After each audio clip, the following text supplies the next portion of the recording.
We just want to acknowledge that we did only provide short notice for this meeting, so thank you so much for taking the time out of your day to join us. We appreciate this is a challenging and unprecedented landscape that has shifted hourly, daily and weekly at the moment. Everyone on this call has dealt with big decisions lately, be it personal or professional life. We understand the gravity of this climate and the impact for many of you on the call. The purpose of this call is to provide relevant and updated information for you and offer you the opportunity to connect with us directly as we work to support you through this time.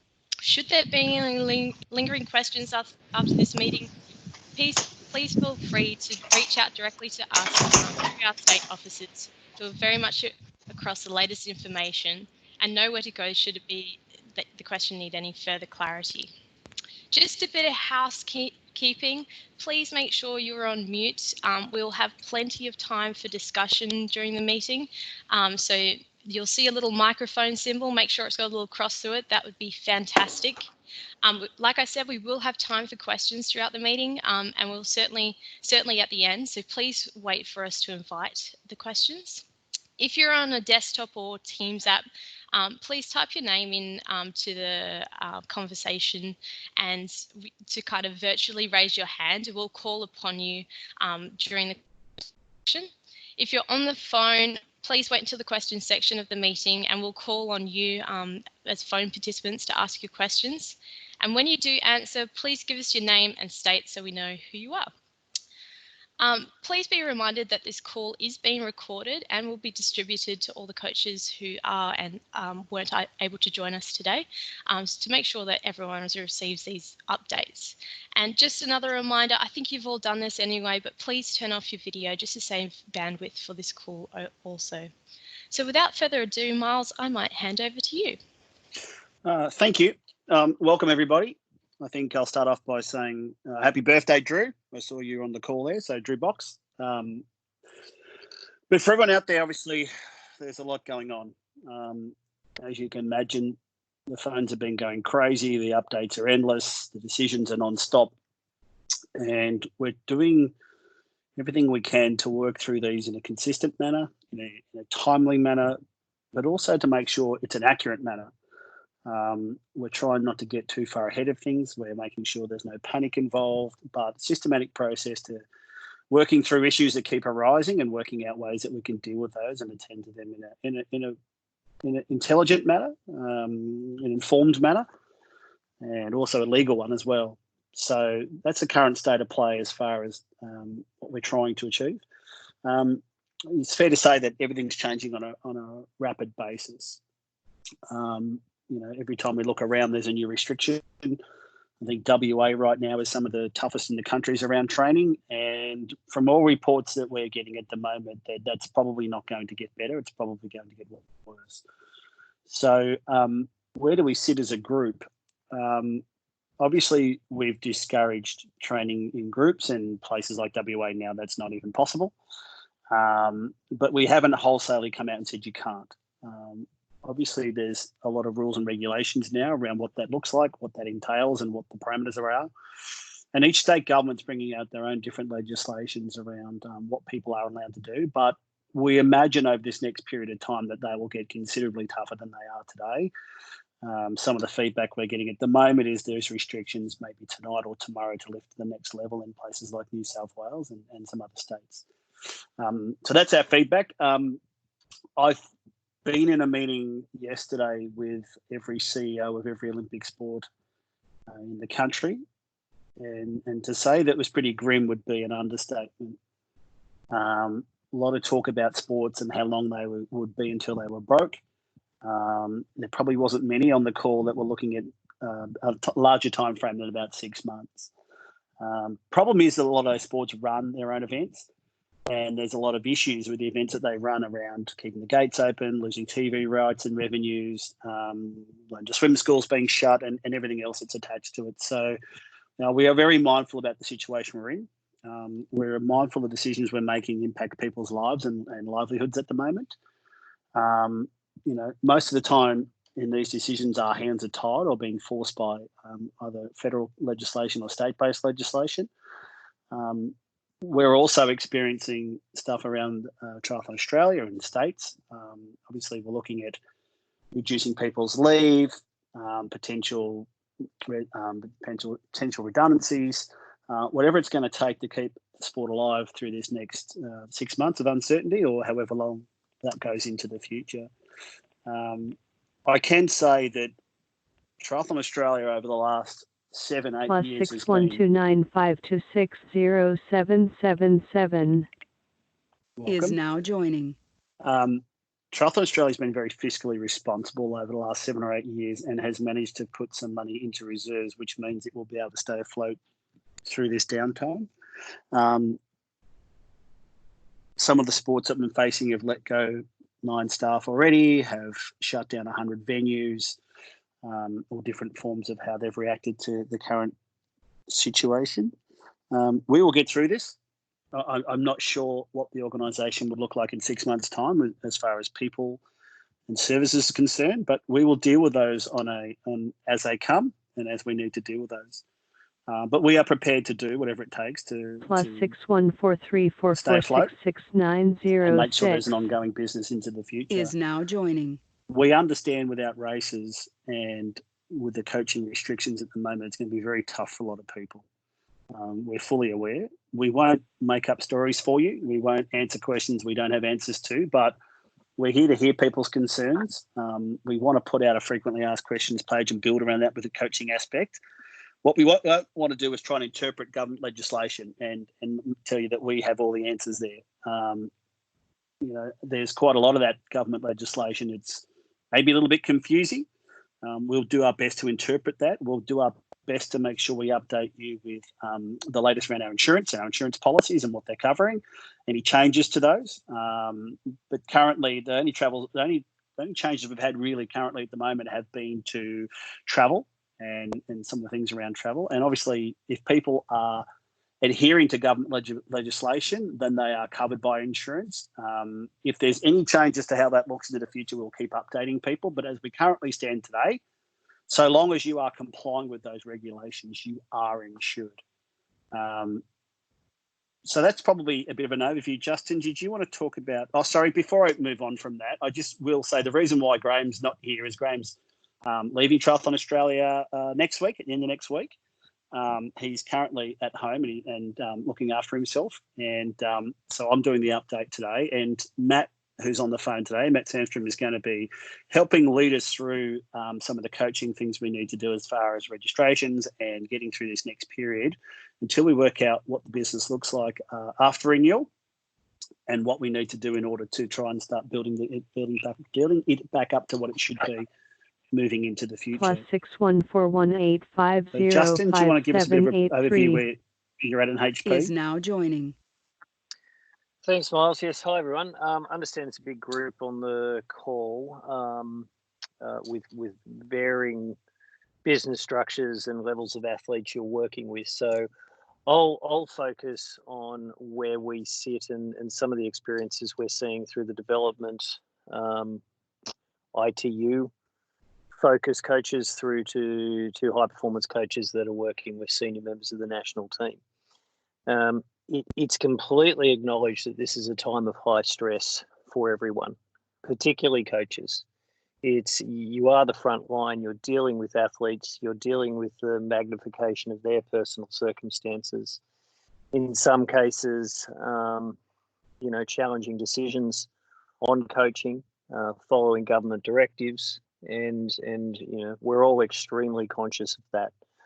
I know from the conversations I've had to date in that coaching group, these are real challenges. These are things that affect your livelihood.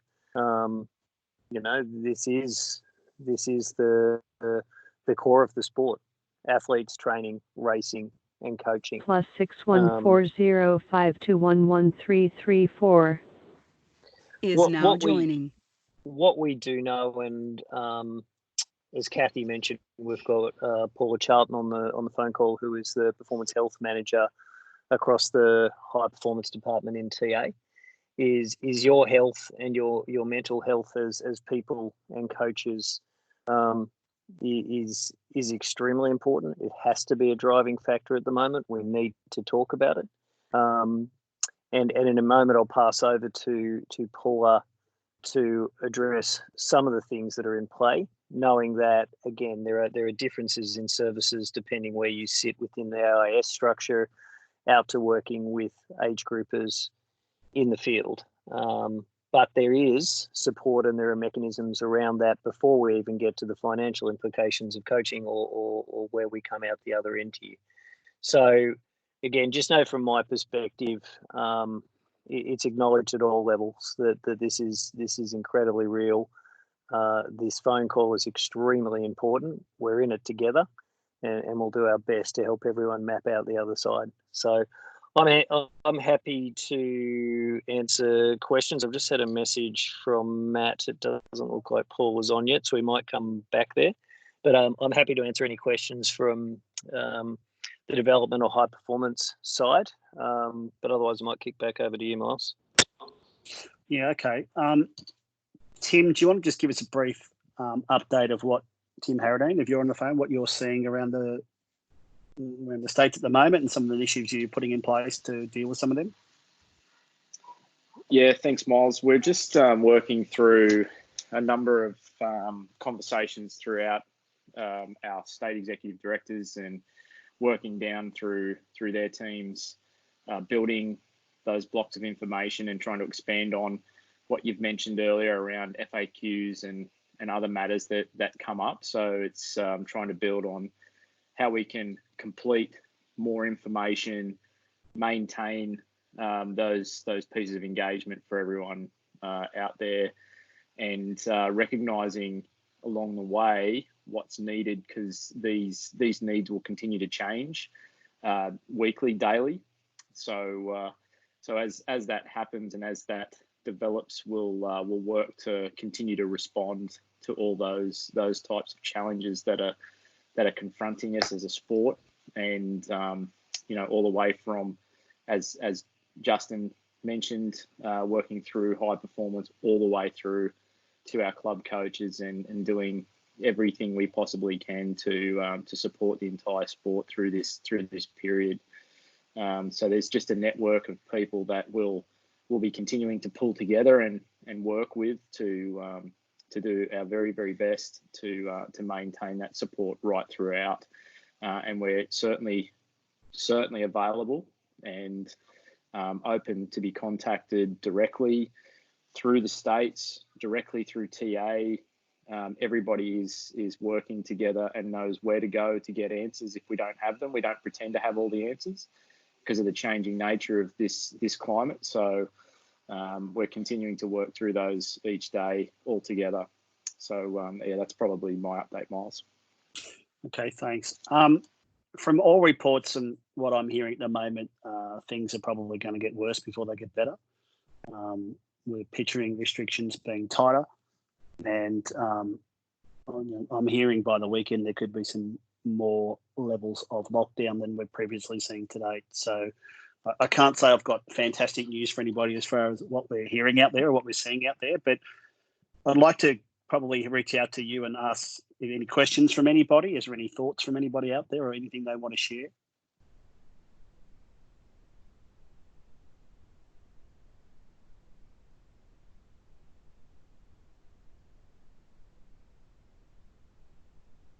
Anybody? Miles, we did have a question come through to the coaching inbox earlier this morning. Yep. This is from Toby Somerville from Queensland. Yep. With the end of the financial year just around the corner, can Triathlon reduce or do anything about the membership fees? As far as the ones that people pay for this year? For coaching, I think, moving forward. +6 140 1360 110 is now joining. Is Toby on the phone?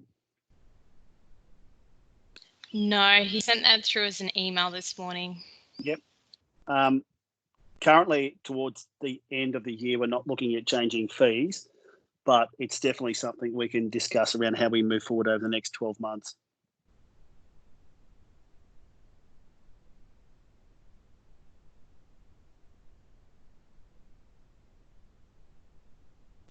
Thanks, Miles.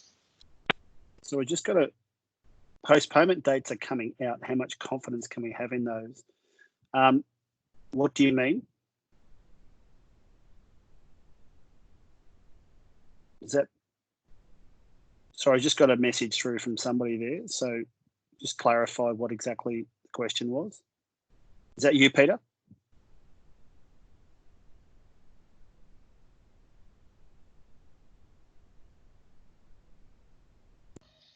Mars, I think what Peter might be alluding to is we've been postponed till the 30th of April at this point. We will be going further. Yeah, absolutely.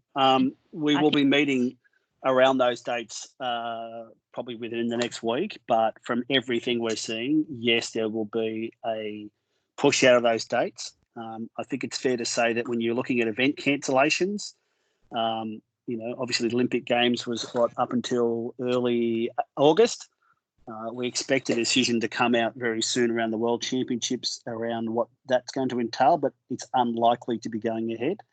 So I would have to say that between now and the end of the current June 30th financial year, that I can't see any races going ahead. Likely to be longer.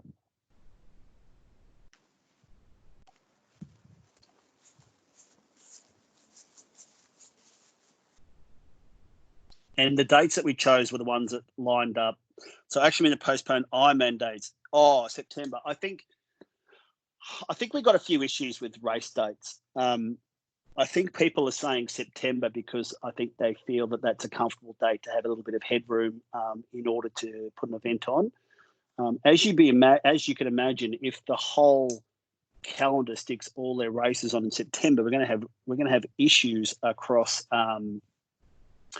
We're going to have issues across the entire network about people doing 100 people doing each race. So we're going to try and work with race directors around where they place their event on the calendar and how that looks. We've got to work out a methodology to be fair to everybody, but obviously the most amount of participants is probably a great start.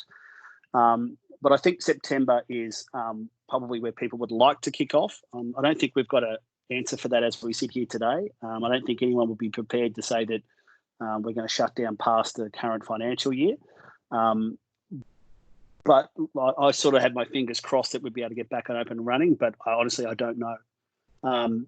As I say, the Olympic Games are shut down now to the mid-August, so there should be pressure now on any race in September to see how that would look, how quickly they would be able to get up and running, and people's confidence levels about whether they would actually, how they feel about entering a race. Obviously, we will do everything we can once the season does kick off again to push people out to races, to promote events, to make sure people are training for them. But as we sit here right now, to be a brave person to say that this will be over and the races will be on by September, I just don't know.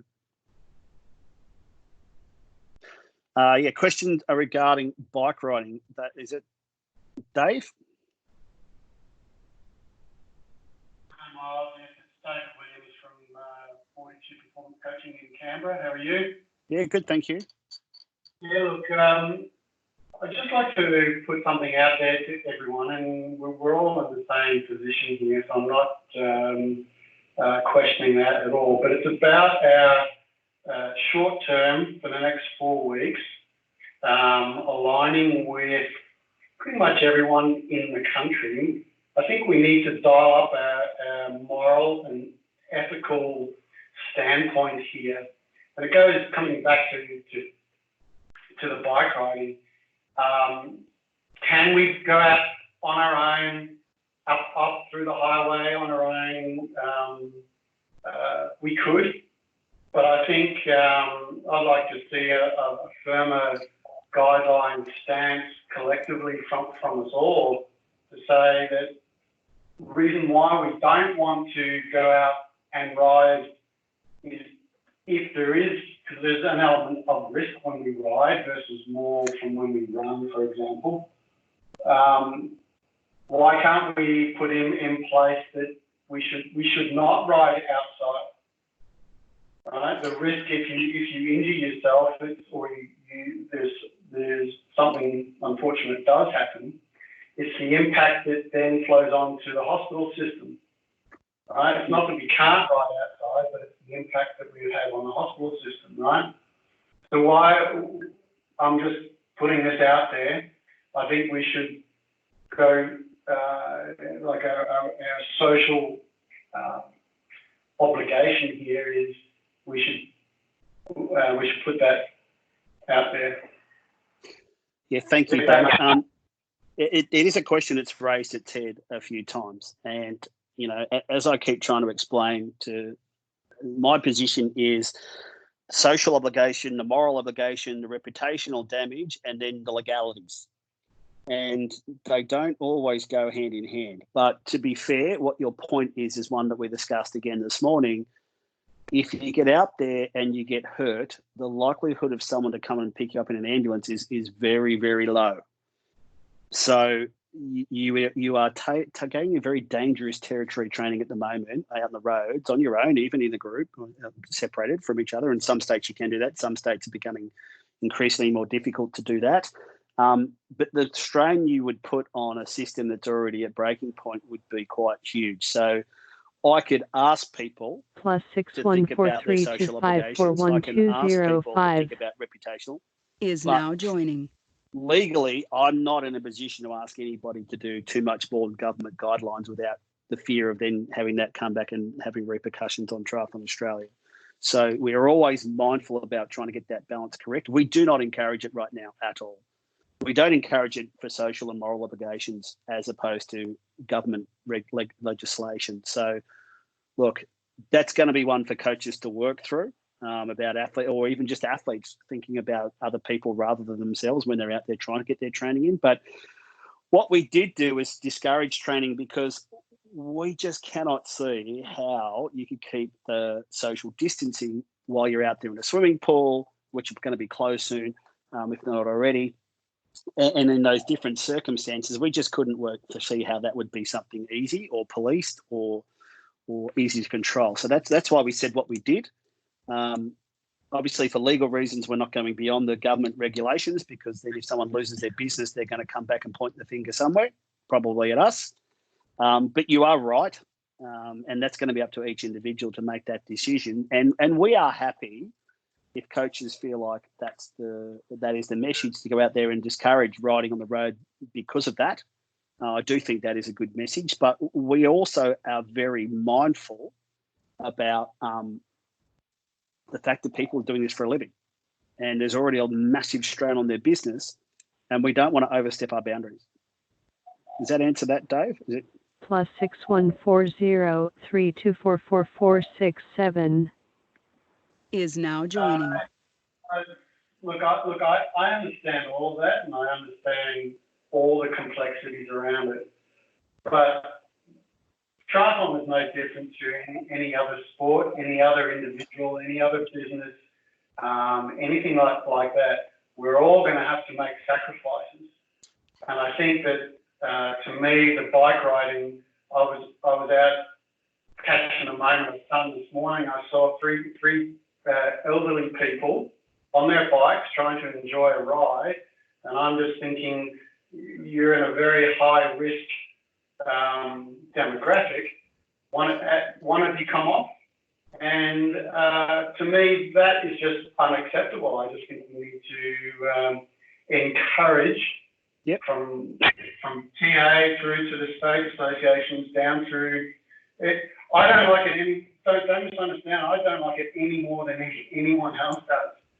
But I think we need to. This is bigger than all of us, and I'd like to see a more unified approach to say, look, get on your trainer, right? Yep.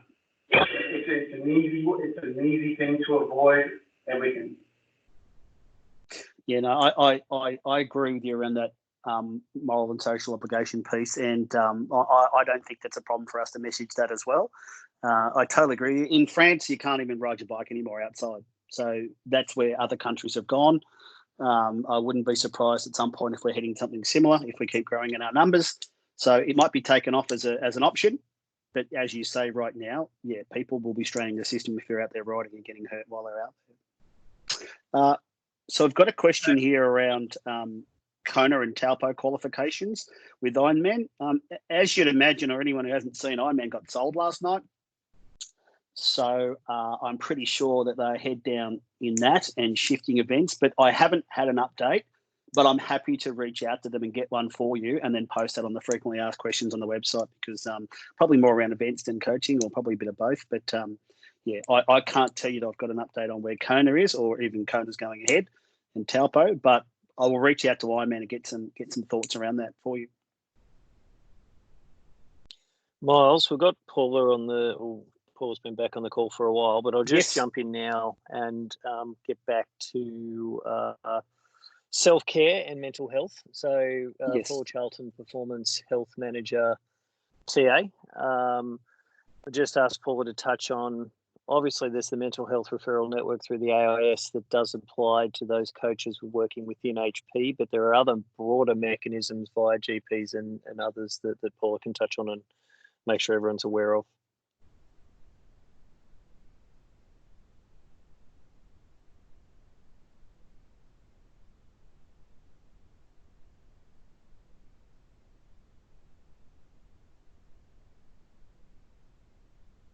Is Paula on mute?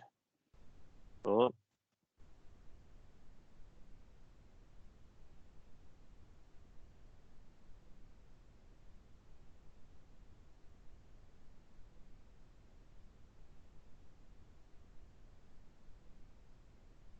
Sure.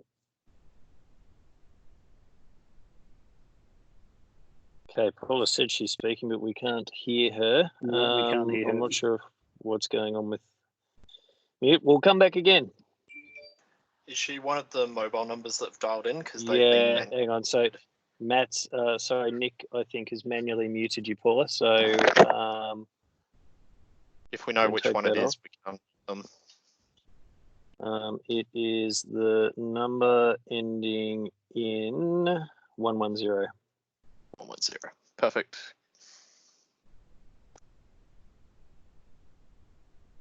Try now, Paula.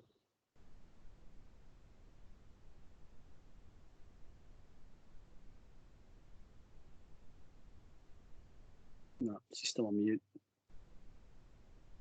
No, it's not unmuting. I think she has to do it on her side. I couldn't tell you how to undo that though. Give me a second.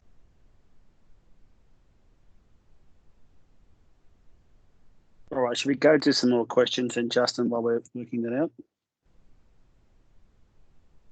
Let's do that.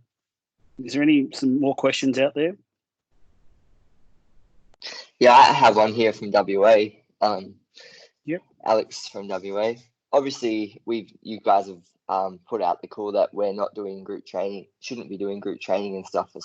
Essentially, I just wanted to know, I suppose, a question for the wider community, maybe particularly also WA. But how do we fit in as a coach? Like, are we seen as a personal trainer, or are we seen differently over here? And I suppose nationally, obviously we aren't qualified. +6140 1360110. Over here, there's quite exiting. big issue around that. PT guys can still operate as long as they're got 10 people or less in their squad or session that they're completing, and they're obviously complying with the social isolation rules. But then on the other hand, like you're saying with the riding and stuff, that it's a risk, but on the other hand, we still can't, more than 2 people can't go out and ride together. So I suppose, how does TA and see that? Matt, have you got some thoughts on that? I've got some of my own.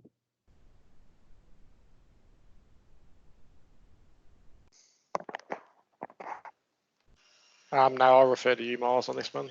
Yeah.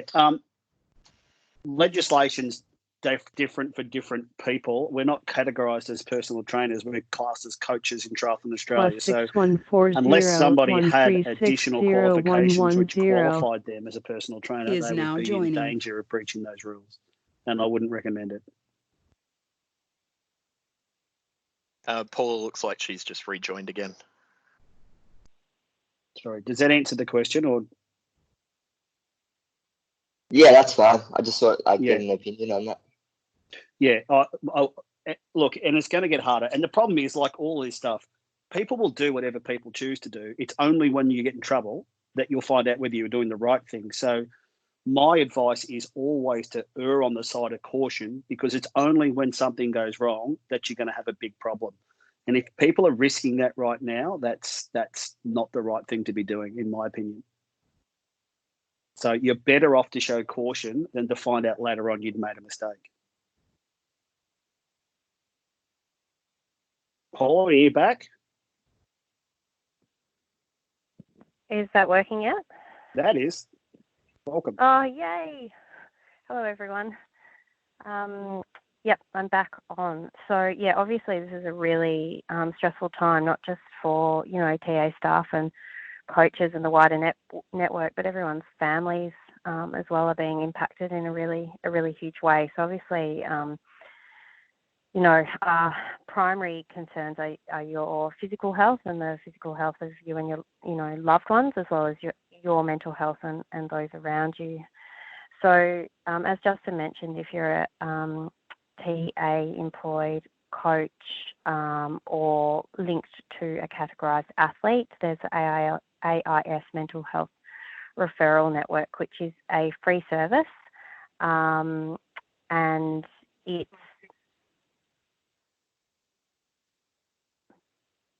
+612952607777. updates, aren't they?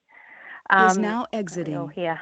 Yep. So again, the AIS Mental Health Referral Network is a free service for TA employed coaches or those coaches involved with categorised athletes, and it's very easy to self-refer. There's a number and a email that you can contact, and they'll put you in touch with a psychologist within a matter of really, really quickly, like sometimes within 24 hours.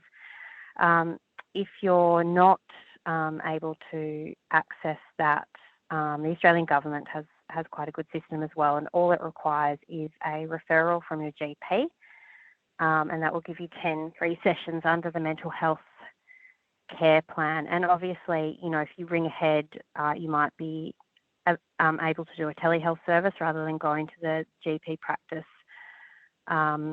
if you're worried about that. So they might be able to just do an online consult with you and give you a referral to access a psychologist, which I imagine is going to be in a telehealth manner in the current climate. And if that's not already available, that should be in a matter of days, I imagine. And it does differ slightly between states. So the best point of call there is to access your GP. And the other point, which is, we're trying to emphasise, is getting on top of this proactively. Things are only going to get, in the coming weeks, are only going to get worse in Australia, and we're only going to become more impacted. So I'd really encourage you to get on top of these things in a proactive manner rather than reactionary, and to access, these free services, to help you proactively through these times.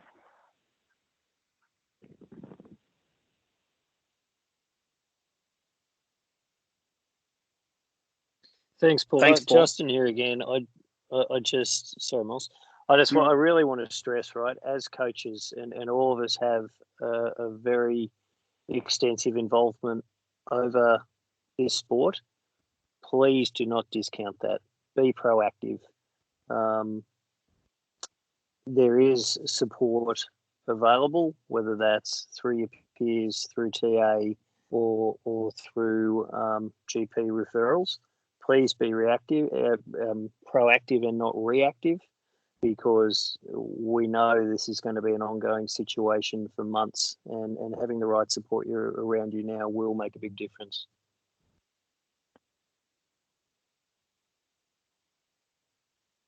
Any more questions out there?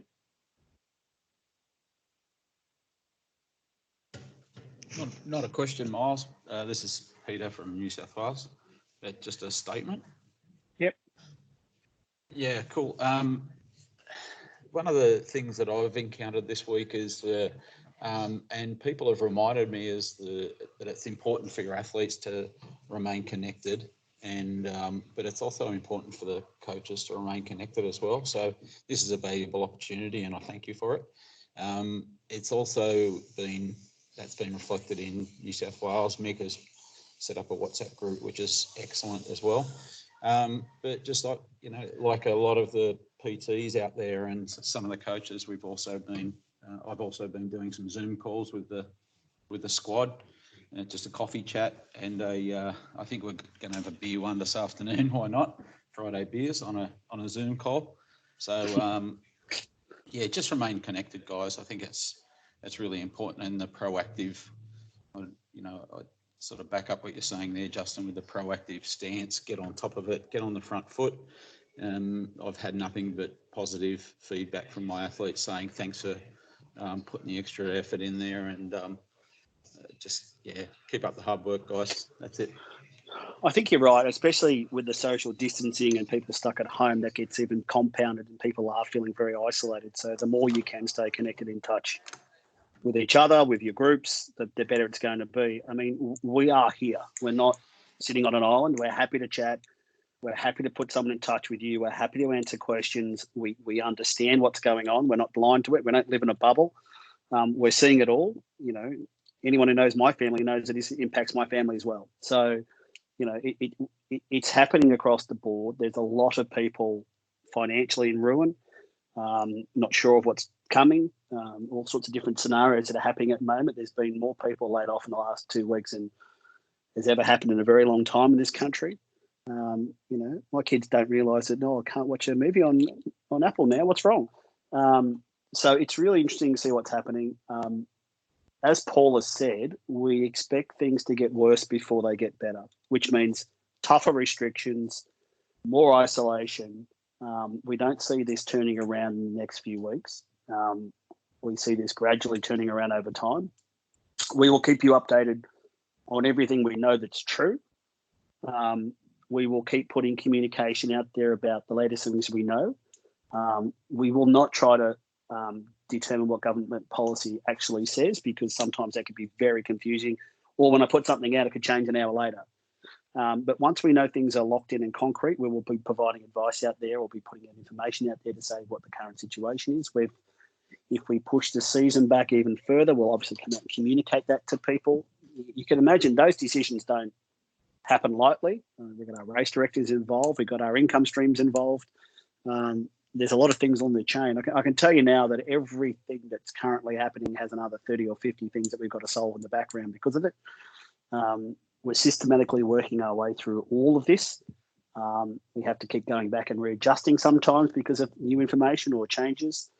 And we'll keep working through these and keep providing information out there for people. And we will be open with everybody about where we stand, what we're doing, why we're doing it. Once again, unprecedented word has been thrown around a lot lately, but that's the space we're in. We're dealing with things that are coming in the door at an incredible rate. We're all doing 7 days a week and nights to get through the information and the modelling and everything else that needs to be done in order to predict where we're going to go and how we're going to get there and how we're going to get through this. At the end of the day, there needs to be a sport to race in the games, or to do anything at all, to have a series in Australia, to have events, to have training squads, and we understand that. Like I say, when I sat there with that group yesterday with 27 CEOs, it was grim. It was really, really grim. We are in an okay position. We will get through this. It will take a while to build up, and we understand that, and we'll do everything we can to hit the ground running as soon as we can. And we'll do everything we can to get ready in order to do that. As we sit here right now, we're still in crisis mode. We're still dealing with everything that's coming in the door, which is impacting the business in many different ways. We will work through it all. We'll get through to the other side of that. And we will keep updating along the way once those things happen and once decisions have been made. We won't be forced into making decisions. We will not I'd rather not say anything at all and say the wrong thing. Doesn't mean we'll be slow. It just means we'll be methodical and we'll be as accurate as we possibly can be. Is there any more questions? Any more thoughts? Yeah, I might, Miles. Brendan Sexton from Triathlon Australia. just reflecting on what you've been saying, Miles, and also what Pete had to say. I totally, I agree that we've got a lot of tough times to get through at the moment, and some more than others. Those whose business relies on coaching and that sort of thing. And I think, as Pete said, having a network of coaches nationwide is we can really use that as an advantage. I think, to a certain degree, in being able to support each other and bounce ideas and that sort of thing off each other, as well as supporting each other mentally and that sort of thing. And because we will come out of this eventually, there is light at the end of the tunnel at some point, and we'll have to be quite strong as a coaching network, and also quite imaginative and constructive with how we rebuild at the other end. So just with that in mind, as the National Talent Development Coach, I'd be quite open to having any conversations about anything really, but more specifically anything around coaching and just generally having conversations. So whether it's just to spitball or to discuss coaching and what we can do once we come out the other side. I just want to make it known that I'm happy to have a chat to anyone. I've got quite a bit of time on my hands these days, so that just to get the ball rolling, that offers on the table for anyone who wants to have a chat. Yeah, and I'm happy to have regular meetings. So thank you, Brendan. I'm happy to have regular meetings and touch base and see what's happening or what the current status is, because it is happening so fast. And as you can see, it's happening fast and probably the wrong direction at the moment. But hopefully that'll all turn around at some point and we'll start heading back the other way. And how we come out of this is also really important. The coaching network is a fundamental piece for us to get athletes back into events and moving forward. And we will need to support each other to get that up and running again, to make sure that there's a home for people when they want to engage or they're able to engage back with us as a sport. So it's not lost on us, the same as the race directors. We understand the role you play in the sport and as a vehicle for people to join our ecosystem. And we will absolutely be doing what we can to make sure that there's the ability for us to get back on our feet again once we sort of get out of these trenches we're currently sitting in. Stephanie, you've got a question there. Do you want to just expand on that so everyone can hear it? Because I'm not sure everyone's actually reading. Hi, I was just wondering if there are any resources, whether online or maybe there's things being developed that could be shared with coaches to adapt their programs and adapt to changed circumstances. I don't think there's much being done by us yet to say what people should be and should not be doing. As far as coaching, we certainly don't want to be putting tips out to members, because that then ruins the ecosystem of what coaches need to do to survive. But we're happy to work with anybody. Obviously, you have a state-based person down there in charge of coaching. We're happy to work with people to give tips and tricks. And obviously your state-based resource is probably the first person I'd be going to in order to do that. And if they don't have that at their fingertips, we're happy to support that and offer any help. People like Brendan can get involved and offer some help to put some thoughts to people about some ideas around of what that might be. But I'm certainly interested in making sure this group communicates with each other, because whether you like it or not, we're all in the same boat. And anything people are doing to get through this, or any ideas people have, I'm sure there's a large group of people who'd like to hear about that and hear some of your thoughts on how you've gone to adapt your training in this current climate. Miles, Tim here. I think early next week, a lot of the states have been trying to put together. There's obviously so much out there right now as people are moving and changing and adapting. We're putting together some short listings, and it's certainly not exhaustive, of some information that will come out to you likely through your state offices. But if there's anything specific, reach back out to us, because what we send out might not be sort of hitting the mark for you. You might be looking for something around your business as opposed to how to, write programs online, or, it might be something completely different to what you're seeing. And likely we could utilize some of our resources internally to find some answers for you. So please, feel free to reach out if something's not hitting the mark for you. Yeah, absolutely happy to help. And as Tim said, the more specific, the better, because each person's going to have a different interpretation or a different requirement of what they need at the moment. And we want to make sure anything we're putting out there, we're getting it to what people want and require, not what we think.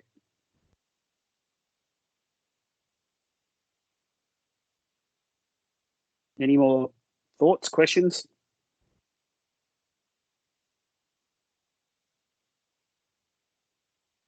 Okay. Thank you, everybody, for your time. I know it was very last minute, but we just wanted to make sure that you knew that we were thinking about this space, and we wanted to reach out and talk to the group, give you where we're at, what we're currently hearing, what's currently going on. But I'd like to keep these up, especially over this period of time. So we'll plan one in probably for the next couple of weeks and make sure we give you a bit more time to do that. There's only about 250 people we can take at once on these calls, so we might need to get to a couple of those, or work out a way we can do that a bit better, because the coaching network at the moment has around 800 people. So we'll work through that, but we will be reaching out to touch base. But any questions or thoughts, please keep sending them through to the state-based people, who can then elevate them to us. We will then go into the frequently asked questions section and update that. So if anyone hasn't been on our website and checked on that, it's pretty much answers to everything we're doing. We will be coming out with a decision on age group world championships shortly, and advising people on our position around world champs, whether it's happening in Canada, what that means. I believe the ITU are meeting this week to discuss that world championships, and by all reports at the moment, it's unlikely to proceed. So once we get the final decision on that, we will obviously reach out to everybody and let them know. I think the hardest part as a coach today, if I reflect back on when I used to try and race a triathlon, is this unknown about when I'm going to get back up and running again, and how do I keep people engaged, or how do I keep people excited about what's coming that we don't know about? And that is going to be probably one of the biggest challenges to get through. And that might be something we try and get some thoughts and feelings around, about how to keep people engaged when there's no events, or when there's no understanding of when the event may be. If it's September, great. We know it's September. We've got something to aim for. Most athletes and coaches are very good when they've got dates, deadlines, timelines that they need to hit. This is a bit of a different situation at the moment, and we understand that. So how do we keep that excitement amongst a broader group around what's next when it's a bit uncertain? And I think that's probably one of the things I'd like to try and tackle as a group is, how do we keep people pushing for something when I'm not sure what that looks like? So thank you, everybody. And we will reach out soon. Please feel free to send through those questions.